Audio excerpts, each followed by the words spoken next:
Welcome back, everyone, to another deep dive here on MIConHIMALAYAS. Today we're tackling something many of you ask about, Nepal trip cost. Planning your Himalayan adventure. It's such a stunning country, isn't it? You've got Everest, Lumbini, Pokhara, this amazing mix of culture and, well, breathtaking nature. Absolutely. And what's really interesting about Nepal, I think, is how accessible it can be. I mean, trip costs can vary hugely. You might spend $2,500 or you could easily go up to $10,000. But that range isn't just about basic versus fancy. It's more about the flexibility Nepal offers. You can genuinely shift from budget backpacking to a luxury stay almost on the fly. Not many places offer that kind of adaptability. It's a really good point. Such a massive range, though. So for someone starting to plan, what really pushes that cost up or down? Is it just about how comfy you want your hotel to be, or do things like, bungee jumping or paragliding make a bigger dent than visiting temples? Yeah, you've nailed it. The choices you make about activities and the kind of services you want, those are the real drivers. Knowing upfront what you're aiming for, adventure sports, cultural deep dives, wildlife safaris, that helps you figure out where you'll likely land on that cost spectrum. It's key for planning. Okay, let's try to make this concrete. If we were designing, say, a perfect 15-day trip, mixing culture, adventure, maybe some chill time, what would that look like cost-wise? Well, most people start in the Kathmandu Valley. You absolutely have to explore the historic sites there. We're talking Durbar Squares, Swampuna, Budanath, Pashupatinath, Patan, Bhaktapur. They're incredible UNESCO sites. And a real highlight, something maybe not everyone thinks of immediately, is the Everest mountain flight. Or even a heli tour for those views without the trek. Right, the mountain flight is spectacular. Then, from Kathmandu, lots of people head to Pokhara for the lakes and the Annapurna views. And that's the starting point for treks, too, like the Gorapani Poon Hill trek, right? Through those lovely villages like Gandruk. Exactly. Pokhara is beautiful. And then for different vibes, you've got Lumbini Buddha's birthplace, very spiritual. Or, completely different again, Chitwan National Park for a jungle safari. Seriously amazing. Seeing one-horned rhinos, maybe tigers, crocodiles. It's more than just seeing animals. It's experiencing a whole ecosystem. So from buzzing cities to quiet jungles, what about places to stay? Are comfortable options always going to break the bank in Nepal? No, not necessarily. In the main cities like Kathmandu, Bhaktapur, Patan, you can find really decent 3- or 4-star hotels for maybe $50 to $100 a night. In Pokhara, by the lake, maybe $40 to $80 for a nice 3-star place. And here's a useful tip for the jungle areas like Chitwan or Bardia. Those luxury lodges might seem pricier, like $150 to $300 a night, but often that price includes everything full board, all your safari drive activities. It's a package often called a jungle plan, so it can actually be good value.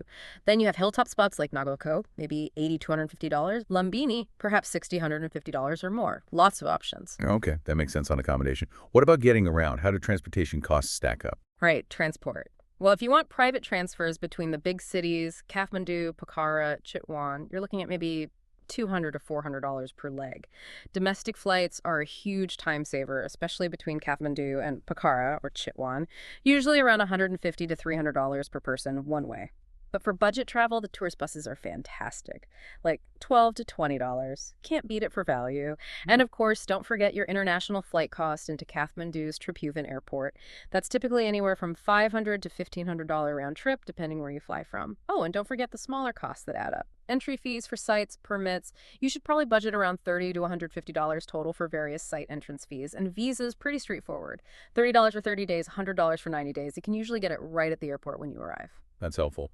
What about guides? Is hiring a private guide worth it? Does it really add that much? I'd say for understanding the culture and history, yes, absolutely. A cultural guide, maybe $50 to $100 a day. They just bring the sites to life.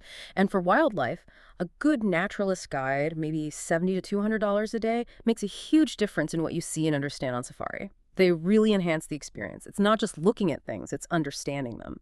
Makes sense. And for those who want those incredible aerial views you mentioned. Yeah. The flight or the helicopter. Yeah, the Everest mountain flight is a popular one, around $240 per person. It's a scenic flight, no landing. For the helicopter tour, which can land closer depending on the trip, that's more of a splurge. Shared tours might be around $450 per person. A private charter could be $5,000 to $10,000. And just a note, for safety, landings like at Kalapatha are usually limited to just 2 passengers at a time. Even shorter treks, like a guided Gorapani Poon Hill package, can range quite a bit. Maybe $400 for basic, up to $1,200 for a more luxury setup, and safaris. In Chitwan, a typical 2-night, 3-day package could be anywhere from $200 to $3,000, depending on the lodge luxury. Bardia National Park, which is less crowded, maybe more peaceful, similar duration safaris might run $600 to $4,000. Wow, lots of variables there. Okay, let's shift gears to something everyone loves: food. How much should you budget for eating in Nepal? Can you eat well affordably? Oh, definitely. You can splash out on luxury dining, maybe $40 to $100 per person for a really nice meal, international or Nepali. But the amazing thing is the local food. Dal bhat, momos, delicious and incredibly cheap. You can get a satisfying meal for just a few dollars. Even a cup of chaya, local tea, is like, what, 17 cents? It's remarkable. So yeah, your food budget can be super flexible. Overall, for a daily budget, maybe $20, $30 a day if you're really watching pennies. Mid-range, perhaps $50, $70. And if you want luxury, $200 plus per day. And one last thing, tipping. It's customary. Plan for maybe $5 to $30 per day, shared among your guide, porter, driver, depending on the service. So really, planning a Nepal trip isn't about finding the price. It's about finding your price. It's about balancing what you want, the comfort level, the adventures, the cultural immersion with what you want to spend. Knowing these costs helps you tailor that perfect Himalayan adventure. That's a great way to put it. It really empowers you to design the trip that's right for you. So thinking about everything we've discussed, what unique blend of that high-altitude adventure, the spiritual calm, and the rich culture will you seek on your own Himalayan journey? We hope this deep dive gives you a solid start for planning. Thanks for tuning in to My Kind of Himalayas.